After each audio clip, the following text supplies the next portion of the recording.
los sueños empiezan a brillar. Emprendedores que saben luchar, con visión y pasión van a triunfar. Muy buenas, en otra edición de Historias para afrontar cambios, de historias que cada uno de los agentes tiene para contar. En esta sesión nos visita José Antonio Hernández. Muchas gracias, José, por estar acá. A ti. ¿Cómo estás? ¿Bien? Bien. ¿Te resulta familiar esta oficina? Algo. ¿Algo? Bueno, para los que no sepan, muchos sí, José Antonio ha sido el operador principal de esta oficina. Hoy en día es un gran referente en lo que es la familia Keller Williams. Ha empezado este modelo de negocio muy joven y no lo ha hecho solo. Hoy vamos a indagar un poco qué es lo que está haciendo hoy en día y qué es una historia realmente que tiene que contar. José, ¿cómo has iniciado en lo que es el sector primero inmobiliario? La primera vez que empecé en el sector inmobiliario. Sí. Bueno, yo empecé a trabajar en el 83 y aterricé en el sector inmobiliario en el 2012. En el 2012 fue porque, bueno, recordar, aquí había una crisis terrible en España, una crisis inmobiliaria también, pero de construcción fue increíble. Y empezó aquí en Madrid se empezó a ver a finales de agosto, septiembre, empezaron ya los despidos, empezaron la devolución de los confirming que tenían los trabajadores autónomos con las grandes empresas. Hubo un montón de gente que se arruinó.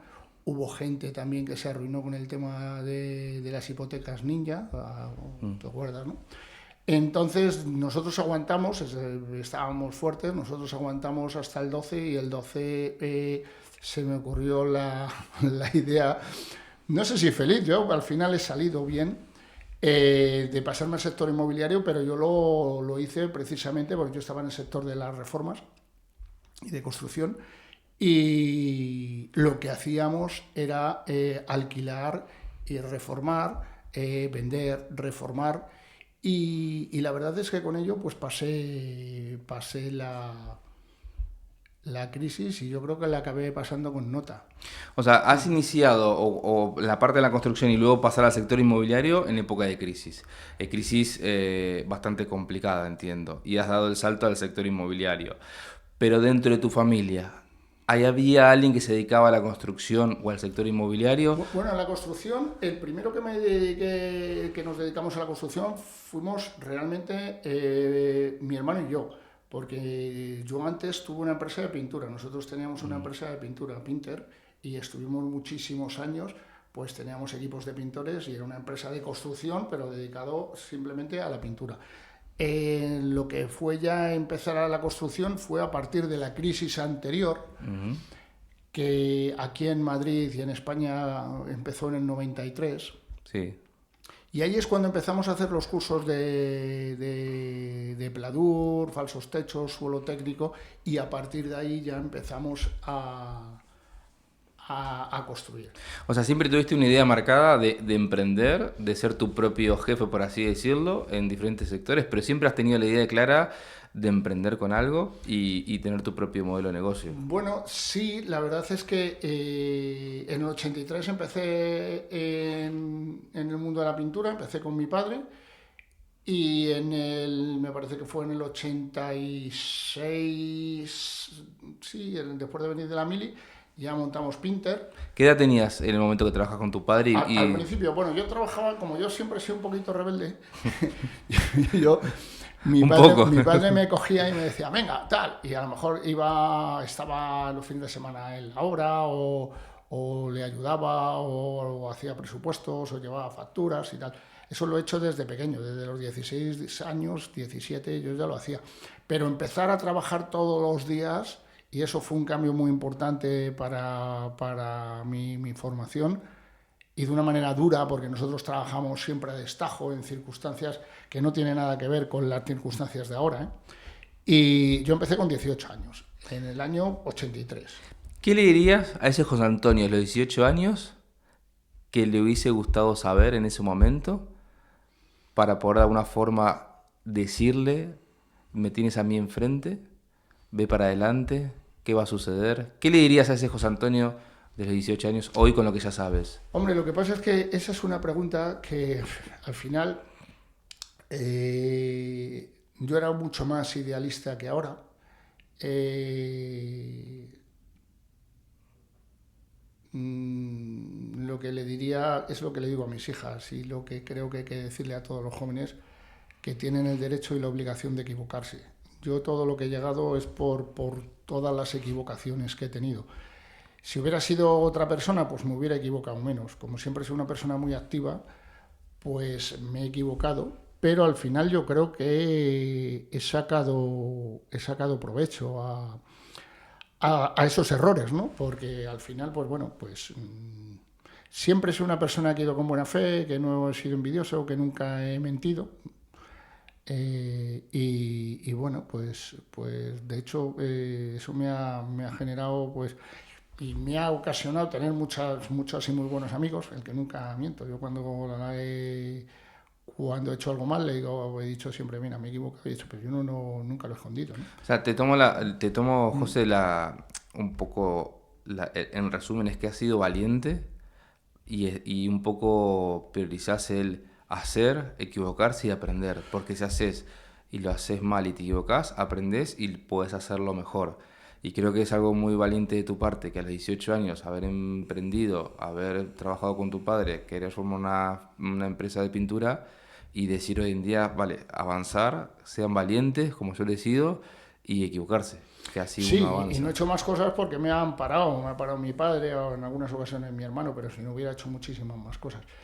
El, yo eso no le veo, cada uno es como es. Hay personas que a la hora de emprender lo tienen muchísimo más estudiado que yo y ese factor sorpresa que a mí me ha podido fastidiar o ir más lento por algunas equivocaciones que ha habido durante el camino, no lo han tenido, pero es cierto que tampoco han emprendido 42 Claro, años como yo, ¿me entiendes? Es decir, el estar emprendiendo es un poco también cómo eres. ¿Cómo eres? Hay personas que son mucho más dóciles que yo. Es decir, yo simplemente pues al final tengo empresa y he sido siempre jefe porque no sirvo para obedecer. Y como no sirvo para obedecer, pues la única solución es mandar. Eso está claro y el que me conoce bien lo sabe. Entonces, ¿crees que emprender es una lección de vida? totalmente. Totalmente. Yo he trabajado muchísimo, he trabajado en condiciones muy duras. Bueno, este Market Center yo lo arranqué dejando aquí a mi mujer y yo haciendo obras. Y yo hice un montón de obras. Hasta el año, me parece que hasta principios del 19 hicimos obras. ¿Vale? Entonces, porque luego después de dedicarme a la construcción que estábamos hablando antes y de pasar al sector inmobiliario, luego volví a pasar al sector de la construcción. El sector de la construcción no es comparable, tiene algunas ventajas y tiene algunos inconvenientes. Es menos trabajoso físicamente el sector inmobiliario, pero el sector de la construcción tiene una cosa que es una variable muy potente, que es que ganas a trabajo, no ganas a éxito. Claro. El ganar a éxito y el tener esos dientes de sierra cuando tienes una familia detrás, pues también hay que... ¿Cómo fue ese cambio con tu familia de decir, ahora tengo que trabajar a éxito, de alguna forma, y no trabajar al resultado, digamos, a ganar por el trabajo en sí, a lo que era la obra y el sector inmobiliario? Bueno, ¿Cómo fue ese cambio? hay que ponernos en que yo entré en el año 12. Yo monté una agencia en Alcorcón con mi mujer y allí la verdad es que era muy difícil vender, era muy difícil captar. El primer año cayeron los precios en Alcorcón en el 12-13, creo que 17 un año, el 21% en otro. Llegó a estar, me parece que al 50% de máximos. O sea, que es al 50% los precios que están ahora también, ¿no? Sí, claro. Fue terrible. Lo que pasa es que al final, bueno, pues... Había que emprender y no había no otra, había, no había, es prácticamente. que no había un plan B, entonces había que tirar para adelante. O sea, Yo allí... Te hago un paréntesis ahí, José, porque es la tercera persona que se sienta y habla de no había un plan B. Al final, el plan A tiene que funcionar. ¿Y el plan B cuál era? Que el plan A tenía que funcionar. Sobre todo teniendo una familia detrás. Sí, bueno, pero eso fue... Esos tiempos no es que fueran buenos, no tengo un buen recuerdo de ese tiempo por la dureza, porque también la franquicia me prometió cosas que luego me dejó al final. Bueno, al final y prácticamente desde el principio era yo el que formaba a los agentes. Y mi mujer los que les daba un soporte tecnológico, ¿no?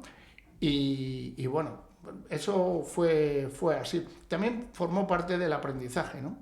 Eso formó parte del aprendizaje. Luego, cuando volví otra vez a construcción para llevarlo, yo estaba en construcción en unas obras súper complicadas, porque la verdad es que eran complicadas, pero yo me sentía en mi área de confort, lo llevaba muy bien, estaba bien. Y aquí se quedaba Estela y bueno, pues pasamos unos años hasta que esto empezó a funcionar. Pero para mí lo más difícil con la que yo me he luchado con mucho fue de la enfermedad de mi mujer. La enfermedad de mi mujer hasta su fallecimiento fue diagnosticada, me parece que a nosotros como decían, la pandemia confinaron. Nos confinaron el 14 de marzo y el 4 de febrero le habían diagnosticado ELA. Eso fue terrible, terrible. Y ahí yo no sé ni cómo salí adelante, con unos gastos increíbles de enfermedad, de hijas, de personas que estaban a su cargo. Y eso es yo creo que con mucho lo más difícil que hice. También tuve mucha ayuda de la gente de Keller Williams, y lo cual siempre está agradecido, pero o sea, contra eso ya no hay absolutamente nada comparable. Y ahí es cuando más sufrimos, pero bien, también lo saqué con nota. Sí. De ahí creo que hablo un poco desde que nos hemos conocido, de la valentía, de siempre que has tenido bastantes piedras en el camino, has tenido bastantes batallas, por así decirlo, y de alguna otra forma, por ti mismo, o sea, has podido sobrellevar lo que es la familia y lo que es un emprendimiento, fuese de construcción o inmobiliario. No he cerrado ninguna empresa. Yo todas las empresas que he hecho han tirado para adelante. Hablando de eso, de las empresas que has incursionado después en el sector inmobiliario, ¿cómo conociste a Keller Williams? ¿Cómo diste con ellos? Yo Keller Williams, como no quiero hablar de la empresa que cogí en Alcorcón, de decir el nombre, pero el dinero que me daban por formar gerentes, e incluso estuve abriendo alguna oficina y estaba una semana con ellos y tal, el dinero que me dieron me lo gastaba en CRS. CRS es pues, el certificado CRS y tal. Me hice la certificación americana porque sabía que no iba a tener el desarrollo temporal suficiente como para llegar al control que tenía en el sector de la construcción. En el sector de la construcción, pues estuve de seguidos 30 y tantos años y ahora he vuelto. Yo he estado más de 40 años en el sector de la construcción. O sea, a lo mejor he estado 40, una cosa así. Y lo que hice fue pues gastármelo en CRS. Y CRS siempre ponían a Keller Williams como ejemplo. Entonces, cuando entró Keller Williams en España, yo tuve una reunión con ellos y fui el primer operador aquí en Madrid. ¿El primero en Madrid fuiste? Sí, Mira, eso no lo sabía. El primero en Madrid, el segundo de España. Sí. ¿Ah, sí? Sí, solamente Almería es más antigua. O sea, de vuelta hablamos de valentía, de emprender algo siendo nuevos, prácticamente. Sí, pero el tema de la valentía... Lo tenías claro. El tema de la valentía... Hay gente que son valientes con otras cosas, ¿no? Yo tampoco me considero valiente. Valiente es el que trabaja por generar mejor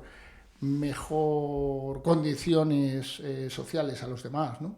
Ese es el que realmente es valiente, se aleja del ego o del interés propio por ayudar a los demás. Y yo pues, simplemente he buscado siempre lo mejor para mi familia. Y creo que, bueno, hasta el momento pues lo he logrado.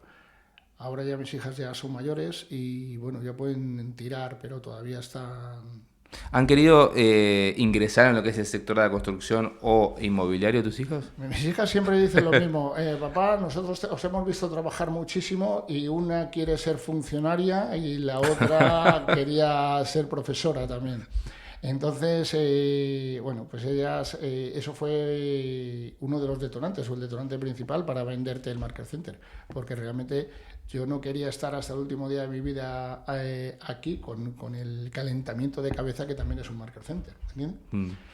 Y bueno, pues ellas no han dicho por qué la han vendido ni nada. Ellas no Fue algo más natural que otra sí, cosa, sí. sí. Ellas siempre han vivido con mis neuras, porque ahí hay muchas neuras que he hecho muchas cosas que me he metido, condiciones de trabajo, de trabajar muchos fines de semana, porque yo no he heredado nada.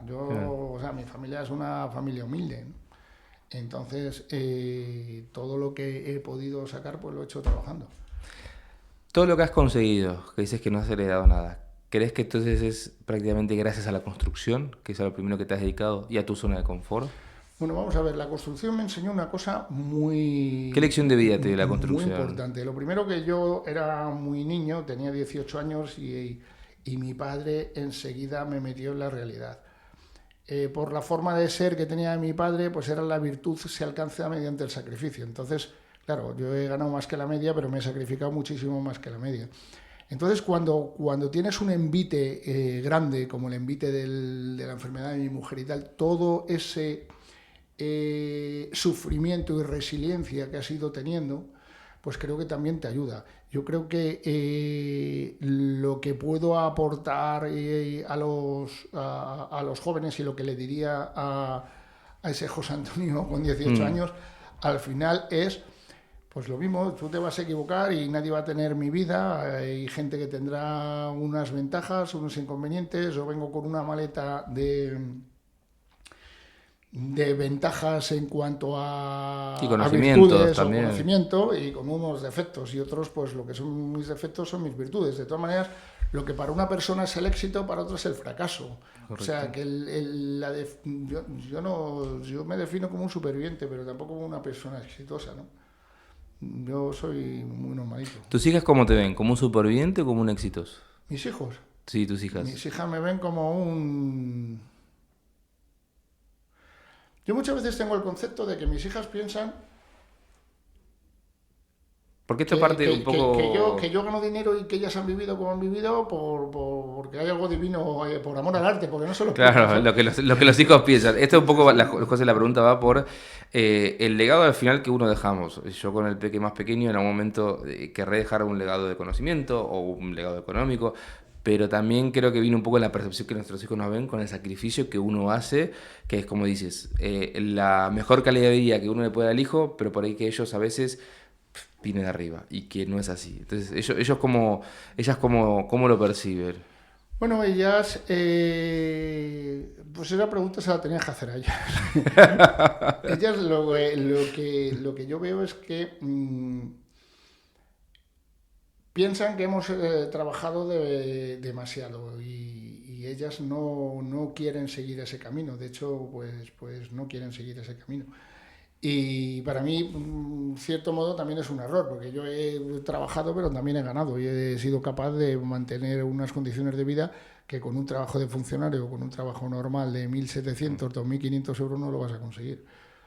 O sea, no me imagino si hubiera ganado 2.500 euros cuando mi mujer entró en la enfermedad, y eso hubiera sido, vamos, hubiera tenido que dejar de trabajar.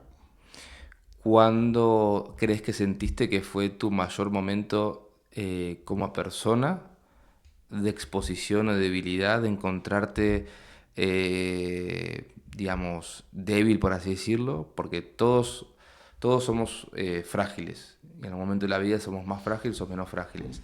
¿Lo has encontrado con la crisis de la construcción, con el inmobiliario, con lo de tu familia? ¿En qué momento has dicho... acá me siento un poco ahogado, pero has podido salir adelante? Mira, yo he pasado varias crisis. Hubo una crisis en el año 87, que afectó bastante la construcción aquí en Madrid. Luego tuvimos unos años muy buenos a partir del 88, 89, y ya el 90-91 venía la Expo, se hicieron muchísimas obras en España, y fue un periodo muy bueno. En el 93 hubo un hachazo que duró hasta el 95-96. Ahí hubo una crisis económica, pero era una crisis económica. En el 2007 vino una gran crisis Claro. Porque desde de toda la vida mi familia siempre había ido de menos a más Luchando. y luchando, claro, sí, siempre luchando. Pero bueno, llegamos de dar presupuestos pues, disuasorios para que nos dejaran tranquilos, porque todo el mundo quería que le hicieras la obra y que se le hicieras tú y que se le hicieras tú y tal, a tenerte que ir a arreglar grifos en una casa o a poner unos azulejos en un baño o a pintar un techo de cocina, ¿sabes? Entonces ahí hubo un bajón económico grande. Esa crisis como tal la viví, quizá fue la más potente, pero bueno, aguantamos, ya te digo, aguantamos hasta el 12. Yo el 8 y el 9 lo sacamos muy, muy, muy bien. Al final estábamos trabajando para una gran empresa, pero que al final estas grandes empresas se tuvieron que quitar a todos los Claro, filiales sí, para empezaron a darse licuarse. servicio. Al Sí. final fueron grandísimas empresas que acabaron en manos de otras personas y tal. Bueno, pero nunca nada parecido, porque yo siempre pues nunca he tenido ningún problema. El verdaderamente problema es cuando se le empieza a descomponer tu ideal de vida, ¿no? El tema de tener una persona que además había sido mi novia desde los 15 años ella y yo 18. De los 15 años. Sí, sí, y de pronto cuando ella tenía 50 empezó con el tema de la ELA. Entonces, eso es terrible, o sea, es terrible. Yo no sé ni cómo salía adelante porque yo no dormía por las noches, teníamos que darle masajes porque los enfermos de ELA no son tetrapléjicos, son tetrapléjicos en cuanto a movilidad, pero tiene otra unos sensibilidad. dolores y una sensibilidad corporal brutal, ¿no? Entonces eso fue terrible. Y ahí fue con mucho el peor momento, tanto cuando ella estuvo enferma, cuando los últimos meses y sobre todo también al final todo fue súper doloroso, súper doloroso. Y ahí es cuando realmente creo que hice lo más importante, ¿no? Lo más importante, que es que prácticamente mi familia, mis hijas, no vieron económicamente un bajón como el que se podía... Podrían haber tenido, prever, digamos. ¿no? Sí. Como cualquier persona al final española media que... Económicamente no me ayudó nadie, ¿me entiendes? Era la pensión que tenía mi mujer y todo lo demás, pues era un dinero mensual. Todas esas presiones, desde el inicio de la construcción, inmobiliario y de familia, ¿tenías algún momento un hobby tuyo, algo para ti? ¿Tenés algún hobby tuyo, algo que hayas encontrado un espacio para ti? No, yo no he tenido nunca así hobbies grandes. ¿O de chicos? ¿O desde pasear a Monchito? No, de pasear al perro. Por ejemplo, ella iba a exposiciones. Ella era jueza internacional de exposiciones caninas. He ido algunas veces con ella, pero yo hobby, como tener un hobby que me liberara de esto, no. Yo siempre he estado al pie del cañón y siempre he estado... muchas veces lo digo, yo siempre he sido un pringao, yo siempre he estado trabajando. No, en serio. ¿Cuánto tiempo querés seguir trabajando, no por lo económico, sino por sentirte útil y seguir trabajando? Hombre, yo ahora mismo mi intención es no ir mucho más allá de los 65, tengo 60.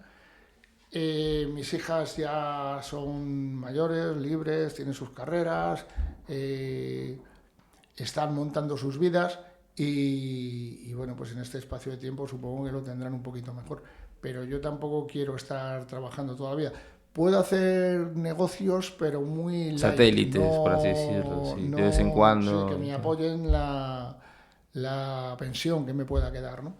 Pero no creo que... Vamos, es la idea que tengo. Lo mismo luego tengo 70 años y sigo... Pero tiene que ser muy lucrativo para estar ahí. ¿Cómo está hoy el negocio de la construcción, que has vuelto a las reformas?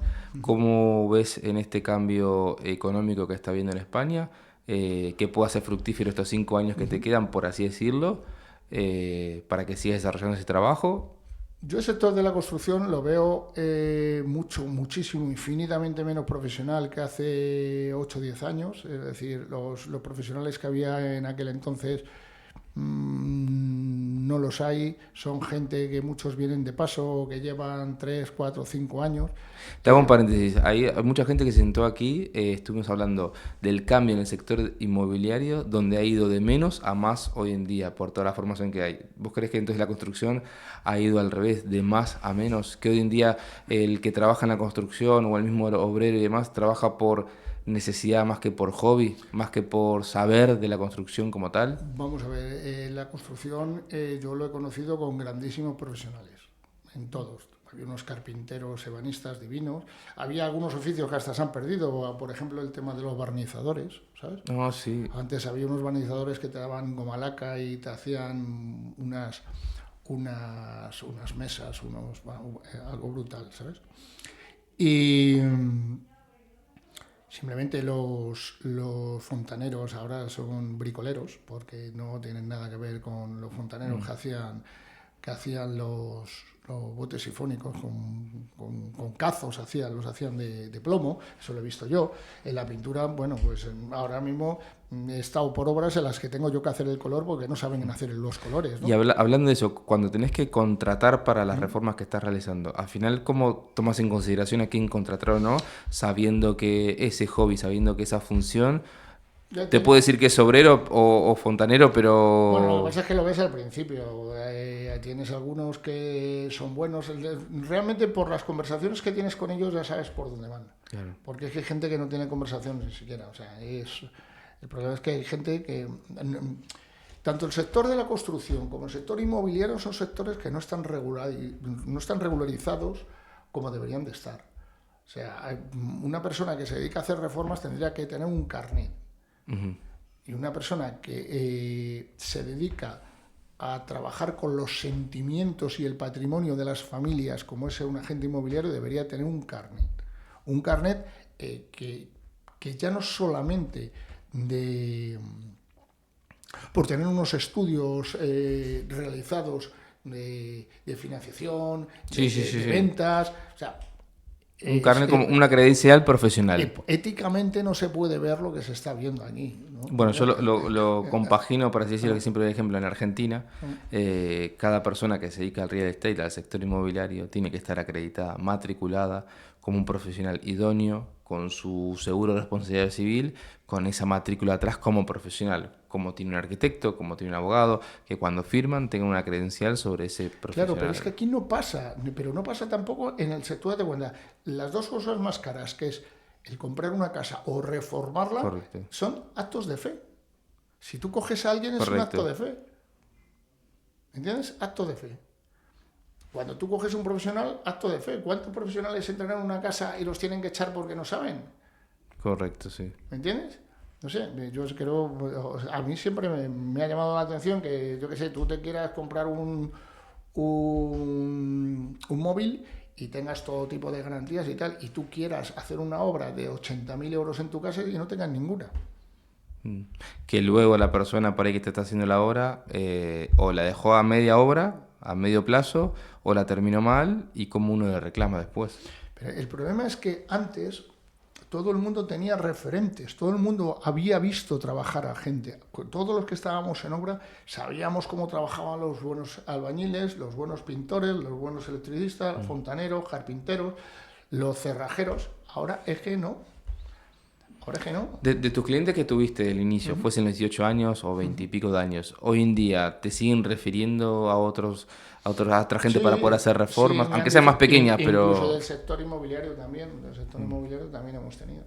O sea, la misma compaginación, por así decirlo, que un agente necesita inmobiliario necesita referidos, la persona profesional de la construcción también. O sea, que la metodología comercial necesitas a tus propios clientes y que esos clientes queden contentos, que les brindes una buena reforma, un buen servicio y que te refieran a otra gente para hacer más reformas. Sí. Fuesen pequeñas o más grandes, pero básicamente así, lo mismo, ¿no? Sí, prueba, sí. Es hacer bien las obras y al final es muy fácil destacar. Lo único que tienes que estar es pendiente de la obra. Es muy fácil. Cuando decides destacarte, porque al final el cliente te contrata porque quiere reformar y quiere de alguna forma ese inmueble que él tiene, de alguna manera, con unas características. ¿Tú le orientas o directamente cómo haces el destaque? ¿Cómo te destacas en ese servicio? Bueno, nosotros primero se le hace un proyecto, de arquitectura. En Blue Living, digo, tiene ¿no? todos los planos, tiene absolutamente todo, y luego nosotros los llevamos de la mano a los oficios. Para mí es más difícil hacer esto que estamos haciendo ahora que lo que yo hacía. Yo lo que hacía, lo hacía, yo llegaba el primer día a la obra y estaba con mi equipo trabajando hasta el último día. Era mucho más seguro, pues no dependías de tantas personas por en medio, era mucho más seguro, y la rentabilidad pues era igual o superior, pues no hacía falta estar tantos, no hacía falta tener un diseñador de interiores, no hacía falta una persona para licencias, otra, ¿me entiendes? Otra persona haciendo planos. De tantas horas no quiero preguntarte, José, ¿cuántos días de que eras pequeño has pasado frío en las obras? Porque al final las obras estando en crudo, lo que es la reforma, días de frío, días de lluvia, ¿por qué no? Algunas. En las obras se pasaba mucho frío, sobre todo al principio, que sí hacíamos obra nueva y llegabas cuando no están las ventanas puestas. Entonces ahí se pasaba mucho frío. Y bueno, de hecho yo llegaba muchas veces... Y en días completos de trabajo, 8 o 10 horas. Y más. Y yo llegábamos por la mañana y muchas veces teníamos que ir con la lamparilla. ¿Sabes lo que es la lamparilla? Sí. El soplete calentando la tubería porque no había agua, se había congelado. Eso recuerdo, que ahora hace mucho menos frío que antes.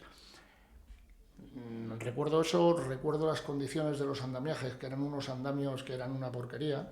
O sea, no tienen nada que ver con los andamios de ahora. Y tampoco los tóxicos. Los tóxicos, todas las pinturas llevaban plomo, el gotelé, para que la gente lo sepa, el gotelé tenía amianto. Sí. El gotelé tenía amianto, muchos productos tipo Seipolan tenían amianto, había muchos, pero bueno, ahí... Y hoy en día el trabajo es trabajo. Si te llaman, recibes 2 llamadas al mismo tiempo prácticamente. Uno es para que le ayudes a vender una propiedad y el otro para que le ayudes a reformar su casa. ¿Con cuál te quedas? Pues no lo sé, depende de las garantías que me dé uno u otro, porque igual que en el tema inmobiliario hay muchas personas que necesitan mucho seguimiento para tener una capacidad de decisión. Correcto. En el sector de la reforma lo mismo, ¿no? Hay mucho coleccionista de presupuestos, entonces... Coleccionista de presupuestos, sí, eso me gustó. Hay mucho coleccionista, sí. Entonces, lo primero que tienes es que realmente visualizarlo. Nosotros estamos metidos en un sector alto de obras, queremos siempre hacer obras de más de 100, 150.000 euros, entonces cuando nos preguntan obras pequeñas, pues al final es un engorro. Solemos mandarle a un oficial, es decir, si quiere pintar, le mandamos al pintor, que se arreglen con ellos. Sí, algo más particular, algo más pequeño. Claro. Igual me gusta la respuesta porque era un poco ver la motivación que tenías y la pasión, y al final en ninguna de las dos perdiste. Seguís eligiendo el sector inmobiliario dependiendo un poco la motivación que tenga, pero también seguís eligiendo la parte de la construcción sabiendo que puede ser una obra grande también. Pues antes de empezar esto te estaba hablando del tema de ser trabajador autónomo. Un trabajador autónomo que tiene que ver desde el primer momento, porque yo nunca he tenido empresas como para decir, no, yo soy empresario, aquí sí, bueno, yo soy empresario inmobiliario, pero al final son empresas que son familiares. Lo que tienes que tener claro desde el minuto 1 cuando te levantas es el precio hora que vas a ganar ese día. Correcto. ¿Me entiendes? Porque yo veo muchos compañeros, y he estado aquí de gerente casi 9 años, ¿no? 9 años, 8 años y medio, ¿vale? Y han venido muchas personas que desde el primer momento se les veía la deriva económicamente, mentalmente, no sabían lo que significaba ser autónomo. Y esas derivas, pues es el fracaso seguro. ¿De alguna forma te ha educado tu padre a los 18 años cuando has empezado a trabajar con él para emprender, de tener realmente lo que es el valor euro hora para levantarte, tener que ir a trabajar ese día, buscar el pan para la casa? En principio sí, pero aunque parezca mentira, yo he nacido con él. Antes de trabajar yo me acuerdo una vez que con 12 años me fui a trabajar al supermercado abajo, que iba a ayudar al niño, entonces iban con los carros, íbamos repartiendo pues, la compra por las casas, íbamos con un carro que había que tirar del carro y tal, y yo el primer día ya le negocié las propinas. Porque él quería, no, yo me quedo con un 70 y tú, no. No, 50, ya estabas ahí yo siempre, con los números. Yo siempre he tenido, eso sí, yo siempre he tenido esa idea. Pero hay otras personas que no lo tienen, y hay mucha gente autónoma que no tiene esa idea. O sea, hay mucha gente que incluso tienen empresas que no quieren mirar el saldo. ¿Crees que las personas que son autónomos pero no saben lo que es ser autónomos o significa es porque creen de alguna forma sentirse que son libres y que no tienen un trabajo de oficina como tal? Eso es lo que llamábamos aquí en el sector en Keller Williams de inconsciencia inconsciente. Que esa inconsciencia lleva al más absoluto de los fracasos.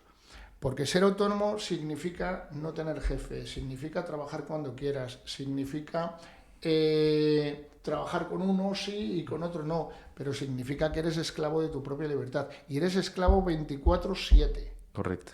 ¿Me entiendes? Eres esclavo de tu propia libertad. Y cuando tú eres consecuente con la máquina que quieres montar en tu familia, porque claro, hay personas que montan una máquina de 2.000 euros y hay personas que montan una máquina de 20.000 euros. Entonces, tú puedes ganar 20.000 euros un mes, pero si quieres montar una máquina grande de ese dineral, necesitas ser un esclavo. Claro. Y tienes que ser un esclavo. Yo no he llegado ahí, ¿eh? Sí. Pero que necesitas ser un esclavo tanto cuando los vientos son a favor como cuando los vientos son en contra. A lo largo de todo el año vas a caer malo, va a caer malo algún familiar, te puede pasar cualquier cosa. Puedes tener inspecciones, puedes tener 1000 cosas que te quitan la vida. Pero estar ahí arriba es muy complicado. Ahí te hago las dos últimas para poder terminar. Y la primera sería que, a ver un poco si coincidís. No es lo mismo ser autónomo que creerse autónomo. Porque a todos nos gusta estar en la calle, tener un tiempo libre, de repente estar tomando un café, hacer un negocio de construcción inmobiliario. Pero lo que dices, si quieres construir una máquina, tienes que ser esclavo de tu propio tiempo. Entonces, es muy fácil sentirse ser autónomo diciendo que uno no tiene jefe, que tiene tiempo libre, pero en realidad hay algo más allá. Hay que ser autónomo. Entonces, ¿crees que es fácil también perderse un poco en esa línea de ser y creerse autónomo? Lo que pasa es que hay mucha gente que... hay muchas personas que no tienen la necesidad de ser autónomos. Yo lo veo mucho peor en el sector inmobiliario que en el sector de la construcción. Porque en el sector de la construcción viene un autónomo a trabajar y desde el primer momento ya te das cuenta qué bagaje de autónomo tiene. Claro. O sea, cuánto puede durar, qué esperanza de vida tiene en la obra. De trabajo. ¿Sabes? Hay personas que sí, que los ves, pero en el sector de la construcción... en el sector inmobiliario, como se trabaja a 90, a 120 días, tienes ahí un periodo de tiempo en el que tampoco estás con los agentes todos los días, aunque evidentemente ninguno te engaña. Ya sabes desde la primera semana el que se va a marchar o no. ¿Me entiendes? Y no porque uno no la acompañe, sino al contrario, por ellos mismos de... Porque es que la gente idealiza el ser agente inmobiliario, los agentes inmobiliarios ganan mucho dinero, están siempre bien vestidos, están tomando cafés, tal. El ser agente inmobiliario y tener una renta de 10.000 euros todos los meses es muy, muy, muy sacrificado. Sí. Muy sacrificado.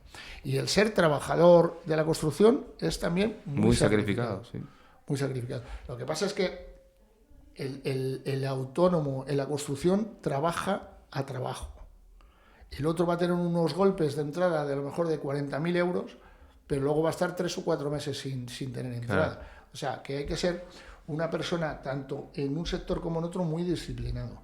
Y lo último, ¿qué le podrías decir al joven de entre 18 a 25 años, llamémoslo, que por ahí quiere empezar a emprender, tiene esa fantasía de dejar su trabajo completo, dedicarse como autónomo a emprender, pero también a esa persona que por ahí puede ser un adulto joven, que puede tener tu edad o un poco menos, que quiere un cambio y que diga, pero a mí me gusta el sector inmobiliario o mismo el sector de la construcción, pero que no se anime. ¿Qué 2 palabras podrías decirle a cada uno de los perfiles? Bueno, en mi caso, yo lo he tenido siempre claro porque yo he sido una persona que he sido siempre muy emprendedora. Entonces yo Yo creo que además, yo es que nunca en mi vida he trabajado para ninguna empresa, cosa que, por ejemplo, mi padre sí, mi hermano sí, mi mujer sí, ¿sabes? Pero mis hijas también, pero yo nunca he trabajado para nadie. Entonces no he considerado otra forma ser autónomo. Incluso una vez fui elegido como, porque me mandó mi padre y tal, acababa de venir de la mili, para entrar en un edificio público y era funcionario sí, para llevar el mantenimiento del edificio y tal, y renuncié, dije, pero si es que aquí no se gana nada, vamos, voy a tener que... No, pero tiene muchas vocaciones y tal. Dije, no, Deja. Déjeme. Y la verdad es que nunca me arrepentí. Lo que yo le diría, primero lo tienes que sentir. O sea, no vas a ser autónomo si estás siempre con el miedo. El manejo de la incertidumbre es fundamental. Es decir, yo siempre a todos los agentes que he tenido aquí le digo lo mismo. Vamos a ver, si hay un 20% de agentes que son los que realmente se mantienen en el mercado, son el 20% de agentes que más trabajan. No hay ciencia, no hay cosas mágicas. Si tú trabajas en el 5% que más trabaja, evidentemente tienes que ganar. No, o sea, ganas. Yo cuando entré en el sector inmobiliario, que no se vendía nada, el primer año, y me acuerdo que mientras pitos y flotos empecé en septiembre, el primer año ya había vendido, o sea, hasta diciembre, había facturado 28.000 euros. Te estoy hablando en el 12, que no se vendía nada. Sí, nada. ¿Por qué? Pues porque realmente estaba obsesionado. Yo abría... Con poco te diferenciabas. Abría los sábados, estaba hasta las 8:30, a veces hasta las 9 de la noche, simplemente porque entraba un paisano y me decía, oiga, que quiere alquilar la casa. Pues bueno, pues se alquilaba, ¿me entiendes? Pero yo siempre he tenido ese hambre y sobre todo cuando ya he sido mayor he tenido necesidad de que no podía estar... Yo entiendo que hay mucha gente que dicen... No, es que no se puede, o no nos vamos de vacaciones porque no se puede, o no te puedo dar una carrera porque no se puede. Pero realmente los que no pueden se han complicado la vida como yo, o cuántos que se hayan complicado la vida como yo no han podido. Los hay, no te digo que no, porque yo también he tenido suerte. Pero el problema está en qué es lo que quieres, porque también estar tranquilo... Ni su precio. Tiene un precio muy elevado, pero el estar... con la mente en blanco todo el día, no estar preocupado por nada y siempre estar, como yo conozco mucha gente, con el tema de estar ahorrando, con unas telarañas en la nevera terribles y con unos problemas que se le jode la lavadora y ya les ha fastidiado al mes y así viven toda su vida, eso también tiene un coste, ¿no? Sí, tal cual. Entonces... Con todo esto que he dicho, no tengo ni idea de lo que tenéis que hacer, pero por favor equivocaros. Si queréis ser autónomos, Si queréis haceros un viaje por la India, hacerlo. Yo creo que con hasta ahora mismo, hasta con 30 años, tenéis que equivocaros mucho, viajar mucho y disfrutar mucho. Y la gente más mayor, pues lo mismo, porque al final... nos pasamos haciendo planes de vida toda la vida y no lo disfrutamos. Y no disfrutamos, y por experiencia propia os digo que cualquier plan que tengáis se os va a ir al garete. Entonces, pues... Creo que esa es una muy buena conclusión, al final viendo la historia que tiene José Antonio, de valentía, de superación, de equivocarse y animarse. Al final parece un poco trillada y no por ser romántico, pero si los sueños están ahí son para tratar de hacerlos cumplir.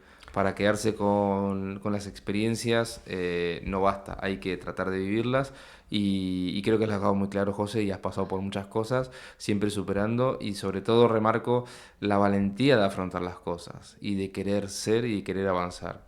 Entonces... Es que si realmente no te atreves, o sea, lo que realmente tenemos que tener miedo, y eso no solamente se lo digo a los jóvenes, por ejemplo, muchas mujeres también... son muchísimo, se auto anulan porque son demasiado críticas con ellas mismas. ¿Me entiendes? Ajá. Hay que dejar que el tema fluya, ¿no? Y yo he visto aquí mujeres que tenían un potencial enorme, pero como son tan críticas con ellas mismas, pues no han podido dar eso. Se autoboicotean. Al final somos nuestros propios enemigos. Sí. Y otras personas, pues bueno... lo que hay que tener realmente miedo es al miedo. es al miedo, hay que luchar contra el miedo. Y eso, cuando estás acostumbrado a estar muchas veces en la cuerda floja, a aceptar retos, asumir riesgos, antes lo decía con el tema de la incertidumbre, para ser un buen autónomo tienes que saber manejar la incertidumbre, pero tienes que estar arriba, tienes que formarte y tienes que intentar ser lo mejor posible. Muy bueno.